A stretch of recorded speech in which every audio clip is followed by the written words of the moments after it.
જયપુરના ડુડુમાં tyre ફાટવાથી એક roadways બસ નિયંત્રણ બહાર ગઈ અને એક કારને ટક્કર મારી હતી. આ ભયાનક માર્ગ અકસ્માતમાં 8 લોકોના મોત થયા છે. તે જ સમયે 6 લોકો ઘાયલ થયા હોવાનું કહેવાય છે.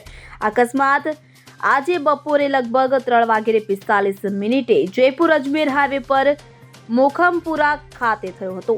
મળતી માહિતી અનુસાર પોલીસ અધિકારીઓ ઘટના સ્થળે પહોંચ્યા હતા તો બધા લોકો ભીલવાડાના રહેવાસી હોવાનું સામે આવ્યું છે. મહાકુંભમાં સ્નાન કરવા જઈ રહ્યા હતા. મળતી માહિતી મુજબ રોડવેઝ બસ જયપુરથી અજમેર જઈ રહી હતી. આ બસની નજીક બીજી લેનમાં ઇકો કાર દોડી રહી હતી. દરમિયાન અચાનક રોડવેઝ બસનું ટાયર ફાટ્યું અને રોડવેઝ બસ ઇકો કારને ટક્કર મારી. અકસ્માતમાં ઇકો કારમાં મુસાફરી કરી રહેલા 8 લોકોના ઘટના સ્થળે જ મોત નીપજ્યા હતા.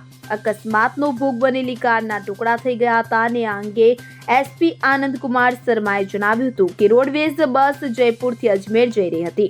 એક ઇકો કાર અજમેરથી જયપુર તરફ આવી રહી હતી. દરમિયાન અચાનક રોડવેઝ બસનું ટાયર ફાટ્યું અને આ કારણે બસ નિયંત્રણ બહાર થઈ ગઈ.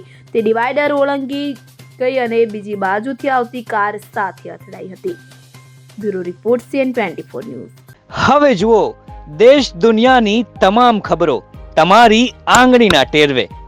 ઉઠાવો મોબાઈલ અને Google Play Store પરથી ડાઉનલોડ કરો અમારી CN24 ન્યૂઝ મોબાઈલ એપ.